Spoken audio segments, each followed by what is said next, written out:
좋아요, 구독! 화장품 업황이 개선되기 위해서는 어떤 요인이 필요할까요? 라고 질문을 해봤는데요. 챗GPT는 이런 답변을 해줬습니다. 화장품 업황을 개선하기 위해서는 다음과 같은 요인들이 중요합니다라고 답을 내줬는데요. 첫 번째로 소비자의 요구를 이해하고 충족시키는 제품 개발이 필요하다라고 말했습니다. 두 번째로 품질과 안전성도 확보를 해야 하고요.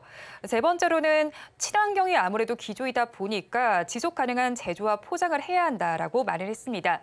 네 번째로는 디지털 기술과 혁신을 도입해야 한다고 말을 했고요. 마지막으로 규제를 준수하고 투명성도 강화해야 한다라고 답을 내줬는데요. 이와 관련해서 대표님 의견은 어떠실까요? 네, 챗GPT가 많은 걸 얘기를 했네요. 네. 내용을 본다라고 하게 되면 일단 가장 중요한 게 이제 그러니까 화장품이라는 게 안정성에 대한 부분을 좀 더 생각을 해볼 필요가 있지 않을까 싶습니다. 특히 최근 들어 이제 계속 각국에서 화학 제품에 대한 이제 안정성 때문에 규제하는 경우들이 많거든요. 특히 이제 화장품 내에도 이렇게 이제 규제 성분들이 많이 포함이 되어 있다 보니까 그런 안정성에 대한 부분도 추가적으로 확인하실 필요가 있지 않을까라는 생각을 해봅니다. 네, 이런 가운데 오늘 우리 시장은 약보합권에 들어가 있지만 화장품 관련주들은 그래도 강세를 보여주고 있습니다. 식약처가 우리 화장품 업계에 좀 힘을 실어준다라는 이야기가 나오고 있습니다. 중국의 규제 기관을 방문해서 양자 협력을 논의한다라는 이야기가 나오는데 이게 화장품주의 훈풍으로 작용할 수 있겠죠? 네, 중국 정부에서 이제 2021년부터 화장품에 대한 이제 소재 관련된 규제를 좀 강화를 했습니다. 그렇기 때문에 이런 강화 때문에 기존에 이제 국내에서 화장품을 수출하는 것뿐만 아니라 소재를 수출할 때도 이런 규제에 대한 부분이 좀 강화되는 것 때문에 좀 영향을 미쳤다라고 보시면 되는데요.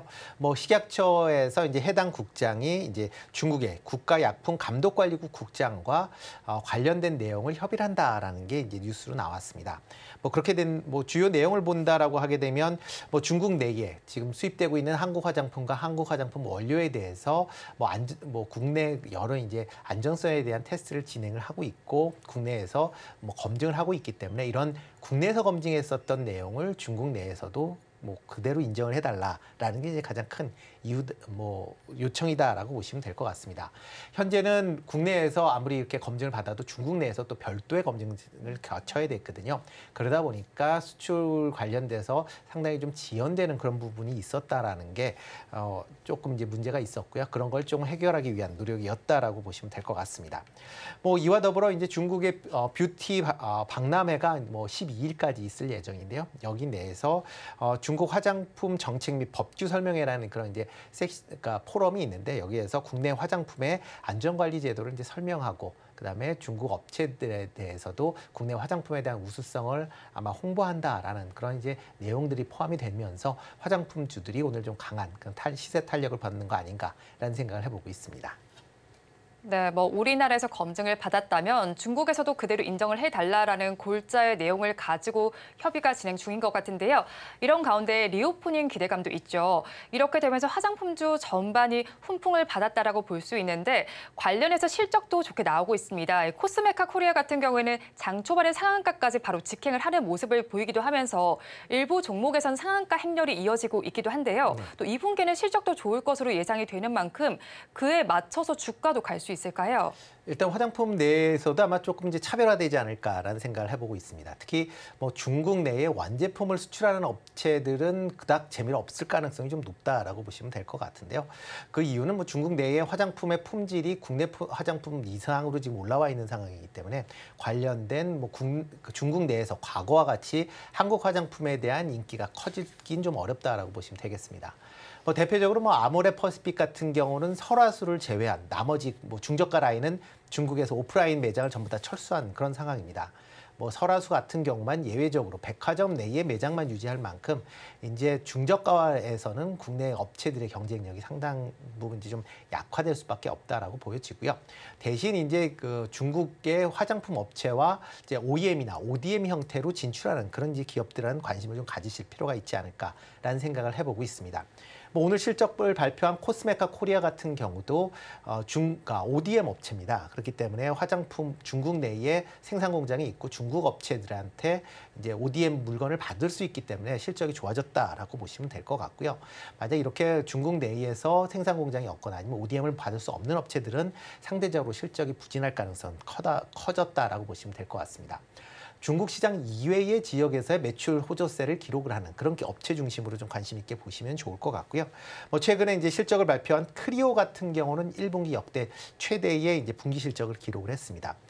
크리오 내용을 보면 중국 내의 판매는 줄었습니다. 그렇지만 국내와 북미, 동남아 지역 시장에서의 판매가 확대가 되면서 실적이 개선되는 그런 모습을 보였거든요. 따라서 지금 상황에서 화장품 주 내에서 중국에 관련된 매출 비중이 높은 그런 종목들은 조금 투자하실 때 유의하실 필요가 있다라고 보여지고요. 대신 이제 중국 이외에 뭐 북미나 동남아 지역의 화장품 매출이 증가하거나 아니면 중국의 ODM을 하고 있는 그런 업체 중심으로 아마 조금 선별화해서 투자하실 필요가 있지 않을까라는 생각을 해보고 있습니다. 네, 화장품주가 잘 가고 있는 시장이기는 하지만 거기서도 선별이 필요하고 뭐 ODM과 OEM 하는 업체들 중심으로 봤으면 좋겠다라고 말씀을 해주셨고 또 중국 시장보다는 다른 시장에 집중하는 업체들을 봤으면 좋겠다라고 말씀을 해주셨는데 또 화장품주 하면은 좀 굵직한 기업으로 LG생활건강, 아모레퍼시픽이 떠오르잖아요. 그런데 이 두 업체 같은 경우는 1분기에 부진한 실적을 기록했고 그에 따라서 주가도 그렇게 좋지를 못하단 말이죠. 그런데 이 두 업체는 또 북미 시장을 공략을 하고 있잖아요. 네. 그렇습니다. 그러니까 중국 시장에서 어렵기 때문에 이제 북미 시장을 공략을 한다라고 보시면 될 것 같은데요. 뭐 북미 시장에서 뭐 매출 성장세는 상당히 높게 나오고 있습니다. 뭐 그렇지만 그 매출 성장세가 높게 나오는 거는 매출 규모가 그렇게 크질 않았기 때문에 조금만 증가를 해도 매출 성장세는 높게 나타난다라는 그런 점을 확인하실 필요가 있고요. 그렇기 때문에 그런 착시에 대한 부분도 좀 제거하고 보시는 게 어떨까라는 생각을 해보고 있습니다. 뭐 아모레퍼시픽 같은 경우 아까 말씀드렸듯이 중국 내에 뭐 오프라인 매장이 이제 줄어들고 있는 그런 상황이고요. 그러다 보면 LG나 이제 아모레퍼시픽 같은 경우도 북미 시장이나 동남아 시장의 매출 성장세가 어떻게 진행되고 있는지 그런 분기 실적에 뭐 그런 내용들이 나오기 때문에 그런 내용을 좀 확인하신 이후에 투자를 하시는 게 좀 낫지 않을까라는 생각을 해보고 있고요.